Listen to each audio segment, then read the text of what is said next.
These fools, they'll never learn.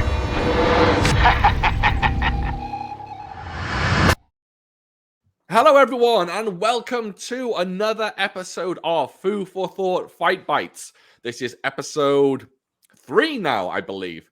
No, episode 4 we're on. Fantastic. We are on episode 4. This is basically a once every 2 weeks kind of thing I'm trying to aim for, where I sit down with a member of the martial arts cinema community and we talk about a specific fight scene. We talk about why it's great, the type of choreography, the actors involved, all that good stuff. And I'm very, very lucky today, very thankful, because I have on an editor, a writer, a director, a fight choreographer in the form of Matt Merritte from Keep Forward Productions. How you doing, dude? I'm doing good. Thanks for having me on. Absolute pleasure. Yeah, like I was saying, it's been a long time coming for us. We've been chatting it back and forth, and it's an absolute pleasure to finally have you on. And your podcast has helped me through 2 moves in my life. Really? Yeah, the first time I discovered your podcast, I was getting out of a 6-year relationship and I was moving. And I found your podcast and your Romeo Must Die, like put a smile to my face. And then the second one is like I was getting out of a bad roommate situation. Mm-hmm. And I moved to Jersey. And then I had to catch up on your podcast. So it's helped me. That's awesome. It's crazy, isn't it? How just listening to, I have kind of the same thing. I'm kind of attached to like a handful of podcasts, and it's so easy how you can get engrossed in people just talking and just you feel like you're there. Exactly. Yeah, I love it. It's wonderful. You froze. So, did I freeze? I think we lost. Did you lose connection for a second? Oh, maybe. Are we back now? We're back. Yeah. Okay, wonderful. Yes, maybe I did for a second. We've actually just had a severe thunderstorm here, so I've got my fingers crossed. Everything's going to be okay, but we'll see. We'll see how it goes. If we end up losing connection, things go completely wrong, we'll scrap it and we'll start again. But while we're here, let's go ahead and talk about the fight scene that we are focusing on this evening. And that is the final fight scene in the... what year did this film come out? 2017 in the States, but I think it came out 2016 in Indonesia. Okay, 2016, 2017 film Headshot, which I am fascinated that you chose this one to talk about because this film is not brought up enough. I know.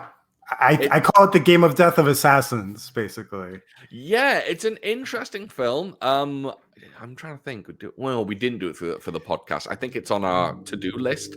But it's one of those films that kind of came and went because I feel like it was sandwiched between The Raid 2 and The Night Comes for Us. Yes. So people kind of forgot about it. And people wanted The Raid 3, basically, when it came out. Of course. But it's a very interesting fight scene. I have a few things to say about it. So you tell me, why'd you like this fight scene? Well, I love the movie. It's one of my favorite movies. I know Sonny Pang, so I want I want to work with him, so I'm manifesting that. Awesome. And I watched it the other weekend, and I'm like, this is like it's a great one-on-one fight scene. It just keeps going, and it's so brutal, and it's not talked about. Yeah, it's got some very interesting ideas to it. I think there's by the way, if no one's seen this film, I am going to just drop a big spoiler now. So please, if you haven't seen the film, go and watch it and come back. But essentially, the final fight scene is a son against his father. Yeah. And I think it's very interesting that it puts this son against his father. And for the first, 5-6 minutes of this fight scene, the father is kicking the shit out of the son. Yes, using a claw too. I love that. Yeah, it's really, really interesting that the story that the fight scene is telling is this story of essentially a son overcoming his own father. Yeah, father from hell. Yeah. Oh, yeah, exactly, exactly. And I think, I hate to say it, maybe this is going to a dark place, but when people do have fathers from hell, the most difficult thing to do is overcome them, right? But this is physically manifesting that particular fight, which I really, really like. Yes, and I love the small details to it. Like he gets hit in the head, but it's not like a close up. It's like a side shot. He's hitting him on the head, and then the next shot, he's like he's disoriented. Yeah, just little things like that. Yeah, the camera work in this fight scene is absolutely fantastic. It's a combination of, well, we get it all. Unfortunately, a lot of these things have become shtick in action cinema. So we get the 360 all the way around as they're fighting. And of course, we get the top shot. So that's a shot down on them. And usually, I'm sure we all know by now, the top shot is typically used to hide stunt doubles. That's a lot of what action cinema does these days. Yeah. Of course.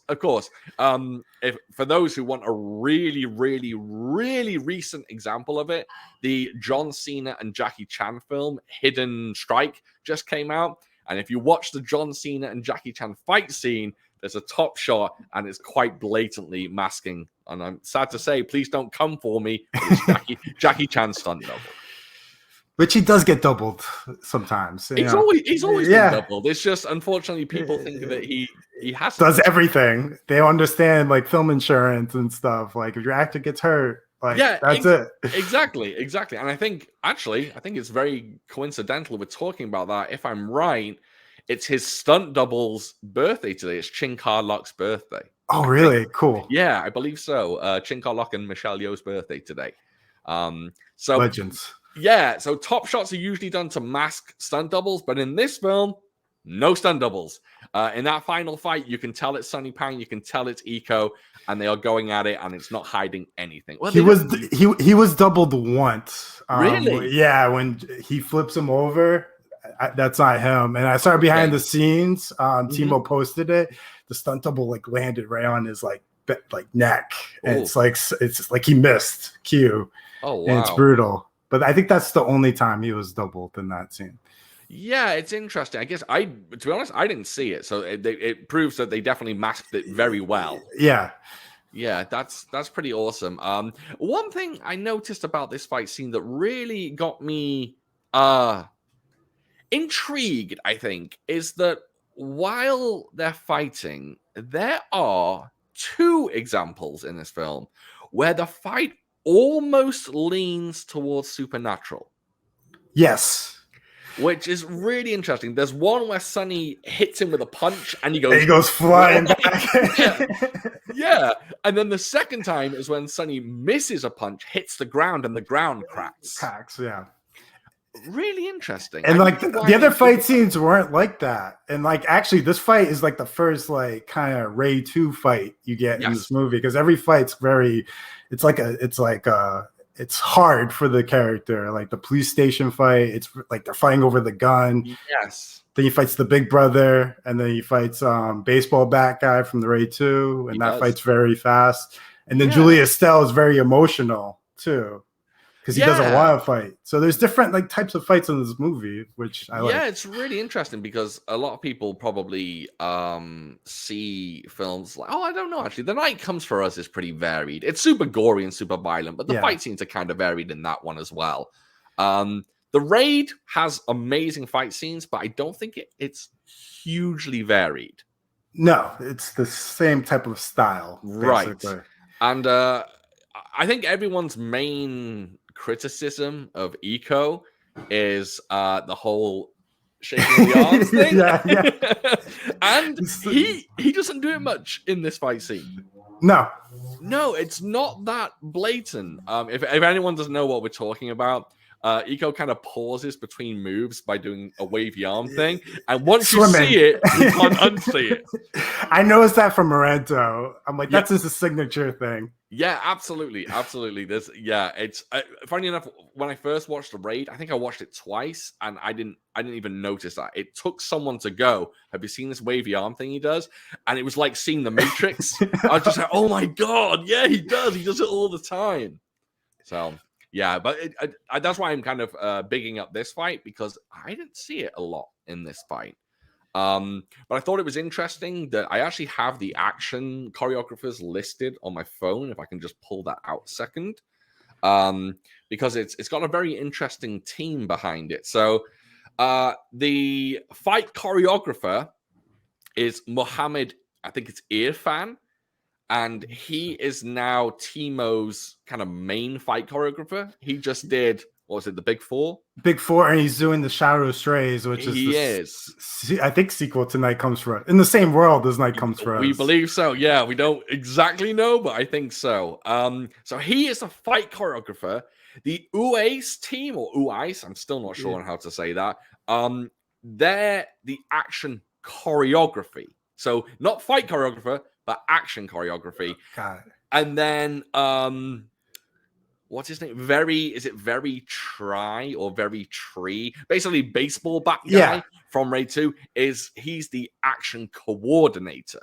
He needs to be a lead in a movie. I'm waiting for his movie. Like, he's so good. He's great. And not only is he great, he seems like a real talent behind the camera as well. Yeah. His name is attached to a lot.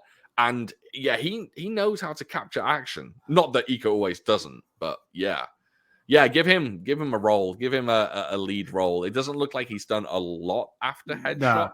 I was waiting, and I'm waiting for Julia Estelle to have her movie too. That girl needs to be huge. I know.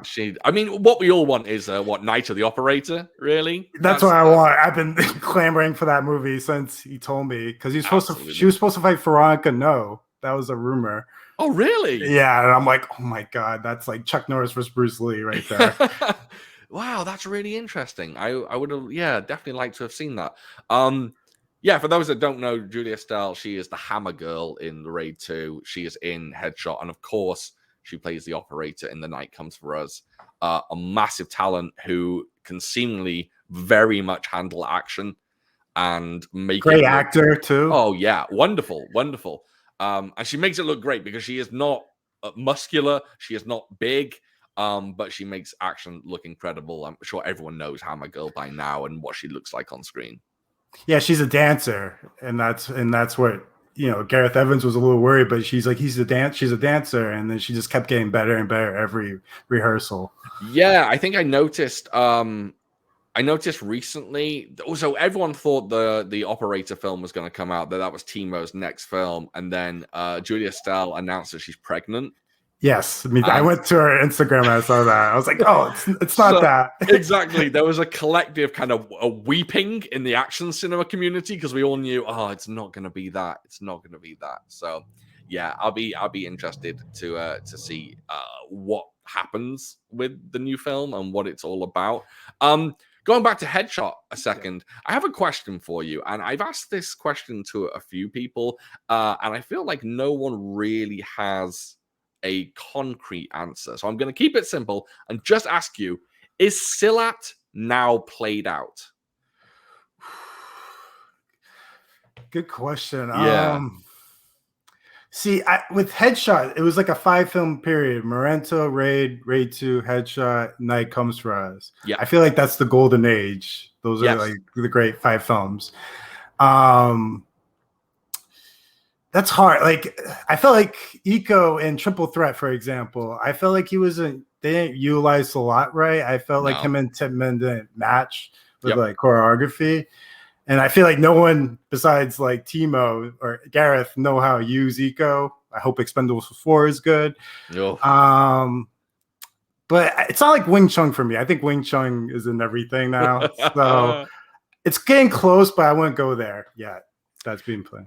Yeah, that's interesting. I think I worry that they can't keep Silat fresh. That's my issue. And the one thing I noticed with the fight scene we're talking about, the one from Headshot, is they actually, like you mentioned earlier, they introduce almost like a Tiger Claw style. That's what I was about to say. I think when you mix it with something like Bruce Lee, I've been watching the Arrow set. Shout out to that set. It's amazing. Yep. What I liked about Bruce Lee films is like he always took different styles. Like he's fighting karate, he's fighting kung fu, and he's adapting. I feel like with Silat, I like if you mix it with like taekwondo, that would be interesting. Yes. Yeah, I think so. I think it's quite a well-rounded style in general, quite a versatile style. Yeah. Lots of groundwork, there's grappling, there's grabs, and then there's obviously blows. Fist work and footwork, but yeah, combining it with like the flash of taekwondo, I think it would be very, very interesting. Or having the opponent have a different style. So I always love that. That's true. We've seen a lot of Silat against Silat. Yeah, we've seen a lot of that lately. So I don't know. I'm interested to see. I think it's sad that Iko he hasn't had money thrown at him. I know. To make something, because his action team obviously know what the hell they're doing, and to see that he's kind of stuck with, well, I shouldn't say stuck with, because Expendables 4 could be amazing. I hope so. I certainly hope so as well. I think the same guy that directed Expendables 4 directed Hidden Strike, right? I believe so. I haven't seen Hidden Strike, so I actually kind of liked it. I think he directed that film, and it's obvious that he can handle action, and he kind of knows what he's doing. And I'm excited to see how it goes, because Expendables 4 has a lot of potential with the people in it. As Tony Jaa too. I've been waiting for like a Tony Jaa versus Iko proper fight. Yeah, and that's really interesting, because I think if we asked, so we just asked the question, is Sellout played out? And then if we ask the other question, which is Muay Thai played out? I think that's a resounding yes, in my opinion. Yeah. But I still think Wing Chun is like the top, because it's in everything. How many Ip Man Fights Back from the Grave is the next movie. It's like there's so many Ip Mans. It's crazy that Donnie Yen announced Ip Man 5. Yeah, I thought it was over. It's I mean, spoiler alert for anyone again who hasn't seen Ip Man 4, but he dies at the end. So he's fighting back from the grave. Exactly. So how they're gonna do that, I don't know. And I'm very, very fearful that it's gonna be set before Ip Man dies, and they're gonna de-age Donnie. Oh my god. And I'm worried they're gonna do that, and I don't think we need that. But it will excite me if they get Kenji to do the fight choreography. If he does Wing Chun, it could be really exciting. I agree. Yeah, I think, and also my biggest want and my biggest hope is Ip Man 5 gets Jackie Chan as the villain. Oh my god. Because they they fought in Shanghai Nights. And they had a cameo fight in Twins Effect 2. With JC Chan. And that's Jackie against Donnie with the but it's JC Chan's movie, and then like with the weapons. Yes, I've never seen the movie. I've only seen that fight scene. Yeah, it's a cool enough fight. It looks like a commercial. It looks like a Pepsi commercial or some shit, but it's fine. It's solid. But imagine if we get a final Ip Man film. Jackie's not even a villain. Put him in as a cameo, but just have Donnie and Jackie square off with Jackie doing traditional old school style kung fu, Donnie doing Wing Chun. That'd be awesome. I can die a happy man. Me too. And then Flashpoint 2 is coming too. I'm looking forward for that. Yeah, that's exciting. I believe. Well, this is what I think. So, someone in the martial arts cinema community, I'm sure everyone knows him. Fanatical Dragon. He has a channel. Check him out on YouTube. Great. Fanatical Dragon actually interviewed Kenji recently. And Kenji said that he just recently met up with Donnie to work on his next film. So I'm like, which one is it? Which one is he going to work on? I'm very, very excited to see which one that might be. Hope it's both. That'd be it'd be great. It'd be great. Kenji's he's got such a crazy mind for action. So is Donnie, don't get me wrong. But his mind, I mean, Rurouni Kenshin alone is just leagues ahead of any other swordplay. Yeah, and was he on Snake Eyes and they ruined his choreography with the editing? Mm-hmm. Yeah. Yep, they chopped it up. I don't mind Snake Eyes. I don't think it's a terrible film. I think it's better than Mortal Kombat, honestly. Me too. Absolutely, 100%. But if they just left the choreography the way it is, it would have been amazing. Yes, absolutely. Just one of the best films of that year. But yeah, we'll certainly see what Kenji has in store. Hopefully he directs a film at some point, because I'm sure. Oh, he's doing the fight choreography for the new Walled City movie that's coming out, the one about Kowloon. Oh, okay. I've heard about it. Yeah, I can't remember who's in that. I think Max Zhang was meant to be in it, but he left production. It could be like, I can't even remember. It could be like Louis Koo is in it. Oh, I like him. Every time I see him, he's good. But Louis Koo is in everything. He's in every film ever made. That man is making money right now. It's crazy.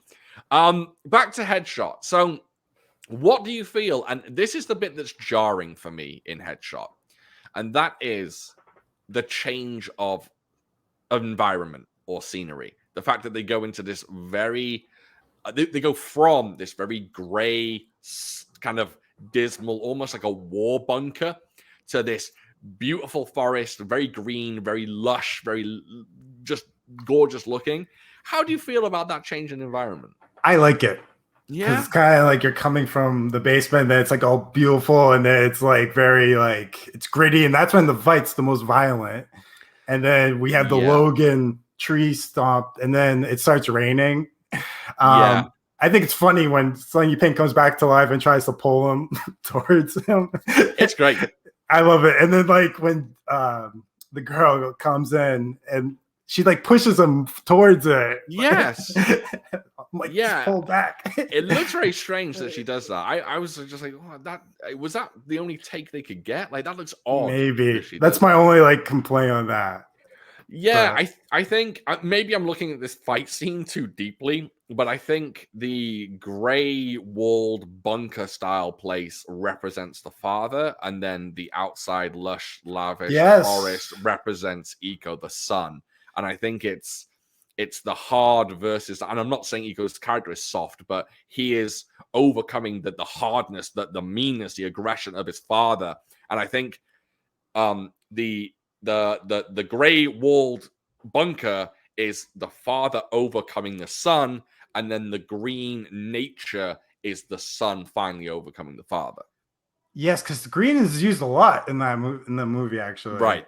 And I don't know if that's right, but watching it this time around, I was just like, that's what I think it represents. It's like growth, right? Growth, blossoming, blooming, nature. And they're like, raining life. Exactly. Yes, exactly.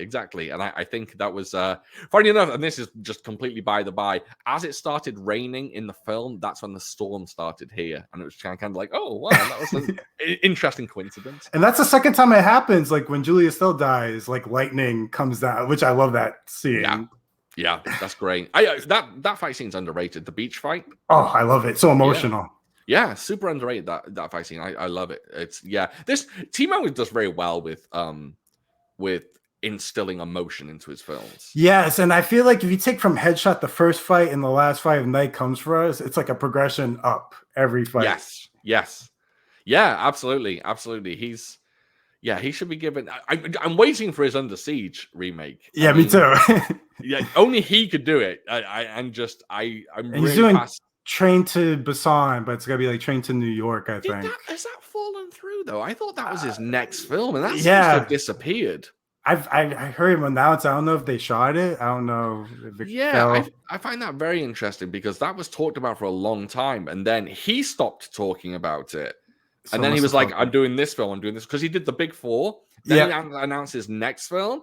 And then, Under Siege seems like way off anyway. But Train to New York or whatever it's called, I think Timo could do it, but Train to Busan is it's like a perfect movie. Like, yes, Train to Busan is missing one thing, and that is hyper-violence.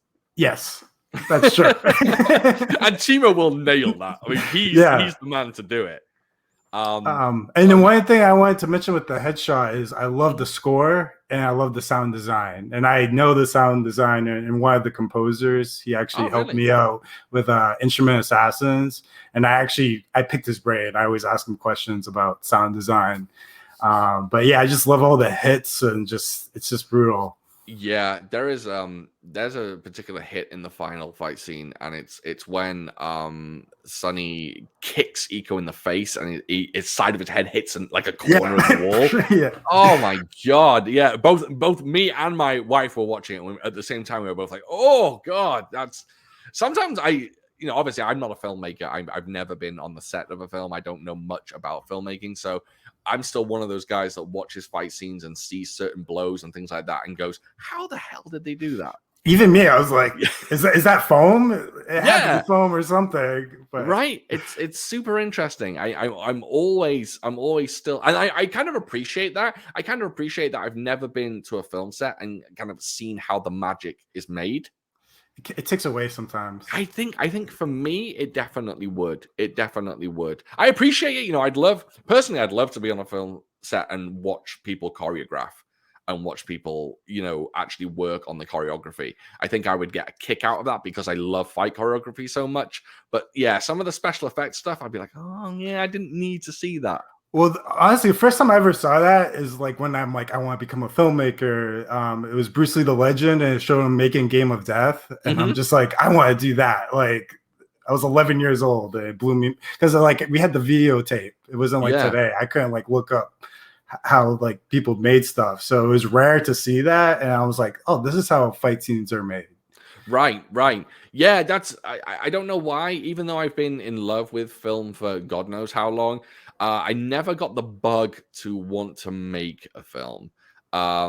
That's more about me than it is about my passion, I think, because it's more like, oh, I don't think I could do that. That's kind of what's in my head. I don't think I could pull that off. But yeah, I think now I'm definitely more interested in the filmmaking process nowadays.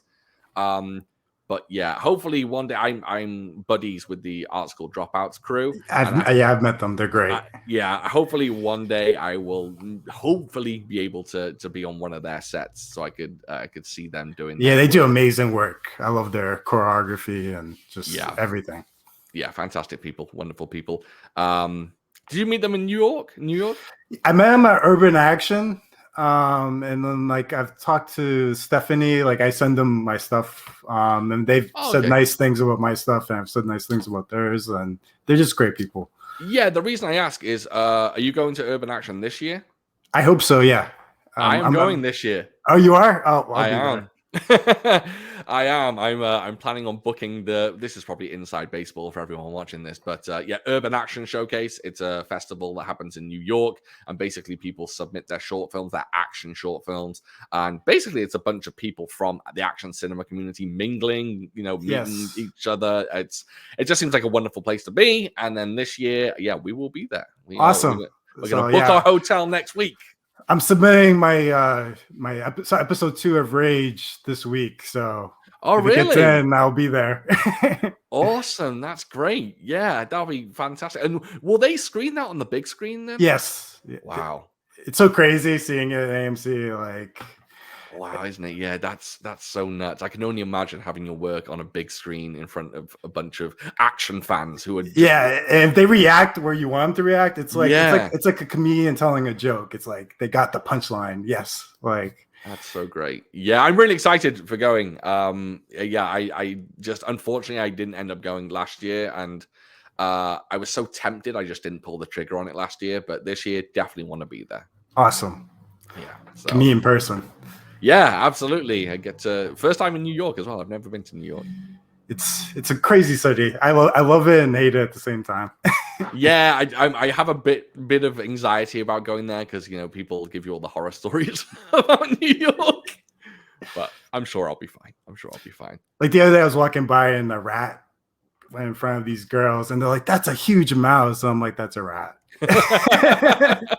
They should know if they're in New York. They should know. Yeah, you guys see tons of those. Yeah. So I think my last question to you, and this really isn't going off. Well, it's going a bit off headshot. Obviously, you're a big fan of that style of cinema, and you come across as someone who kind of likes the. Am I safe saying you like the kind of darker stuff? I do. I got into Jackie Chan like during the pandemic is when I really started watching Jackie Chan. But as a kid, I was always into like more Jet Li, Donnie Yen, because I do like the grittier stuff. Because Bruce Lee is where this started. My first Golden Harvest film was Tower of Death, actually. What a good one! What a good one to start with. I know. I think it's better than Enter a Dragon. I said it on here. I just lost so many subscribers. But yeah, I like the darker stuff. I do now. I appreciate the lighter stuff, but I do like the hardcore, like vengeful darkness of these films. Yeah, I think I'm in the same boat. So my last question would be: where do you see fight choreography and action going? Are you looking forward to seeing the evolution and where it goes from here? Do you have any idea of what you want to see come from fight scenes in the future? I hope to see more of the Indonesian style. Like, we've had 5 great films, and Timo's last film was good. I liked it, but I felt like compared to headshot and the night comes for us. Yeah. Something was missing. I don't know what it was. I agree. So I hope the next one, Shower Strays, kind of returns to that. And I want Eco to return to like Indonesia and doing that type of film. Yeah, we can hope. We can hope. And yeah, I'm kind of interested to see how action in Hollywood will go now that, well, I say John Wick's been put to bed, but we'll see. We'll the see. Extended cut. Yeah, exactly. I wonder if Ballerina and the Continental will keep the John Wick style alive. Yeah, I'm a little worried because it's a different team, but yeah, I know. I'm hopeful. Yeah, me too. And I'm really anticipating what is going to happen, because I think action in Hollywood can go. I think it can go one of two ways. It can go John Wick style, judo, kind of gun fu, if you want to call it that, or they can go, and I probably get a bunch of haters from this, they can go the Shang-Chi route and kind of lean more towards the kung fu style, the let's say the martial club style, things like that. Yeah. So they could go that route, but I think they're kind of comfortable in the John Wick style. Yeah, I remember I saw a video where it's like, is that being played out? Everyone's doing the John Wick style. And I agree. It's like John Wick is great what they do. Like, yeah, don't try to copy what they do, but maybe copy the techniques, like do it for real. Like not like Fast 10 with everything CGI. Like, I don't like that. So, yeah, no, absolutely. I'll be interested to see if Chad Stahelski actually makes his Ghost of Tsushima film. Oh, yeah. Chad, did you play the game? I haven't. I don't actually game, but I watched the entire walkthrough. I watched someone play it from beginning right through to the end. Such a good game. I recommend, if you like, I'm not the biggest gamer either anymore, but Ghost of Tsushima and Sleeping Dogs. And then Sifu. I just finished Sifu. That was good. Oh, Sifu looks great as well. I hope they make a... Did you watch the Sifu short film that they made? Yes. Oh my God. So good. So good. That's where Hollywood needs to go towards. That kind of style, in my opinion. But I'm an old school head. I kind of like the old school shape style. Yeah, you're the first person that I got that term shapes from. Mm-hmm. I'm always like, what is? And then you said shapes. I'm like, that makes sense. So now every time I see it, I'm like, yeah, I love good shapes. I don't know if that phrase originated in the UK. I don't want to say that's what happened, but I know the martial arts cinema community in the UK, like the old heads from like the 80s, they came up with a lot of slang and a lot of like nicknames for characters and things like that. So I don't know whether it carried over from there, but yeah, I'm always spreading the shapes word. I'm always wanting to hit it hard so people kind of have a term for it, because it sums it up perfectly. Yes. Yeah, good stuff. So go ahead, tell the the audience, that's the viewers, that's what I meant to say. Tell the viewers where they can find you, what you've got coming, all that good stuff. You can find me at Keep Forward Productions on Instagram, and that's my YouTube as well. And I have Rage Peaks at Night episode 2, hopefully 3 and 4 coming out this year. And then I have another movie called Adversaries, and I'm going to put the 2-minute fight scene for Urban Action this year. And I hope to be doing a feature soon. So awesome. That's fucking awesome news. Look forward to that. Everyone knows where they can find me. Food for Thought across platforms. I'm all over the place. I have a podcast, got YouTube. I'm on Instagram, all that good stuff. If you do like this video, please like, comment, subscribe. We would love to have you as a subscriber. I reply to, I think, like 99% of the YouTube comments I get. I mean, if you call me a dick, probably won't reply to that. But, you know, that's just part of the game, I suppose. And support them. They're amazing. Please do. Yeah, we would love your support. We've been doing this podcasting for, a number of years now. So we're I think 113 episodes deep. So we have quite a back catalog. But anyway, enough of tooting my own horn. Matt, I really do appreciate you coming on. I'd love to have you on another video in the future where we can talk about your martial arts cinema journey. Awesome. So we will definitely do that perhaps in a few weeks. Sounds good, man. All right, thank you everyone for watching. I really, really appreciate you, and we will catch you next time.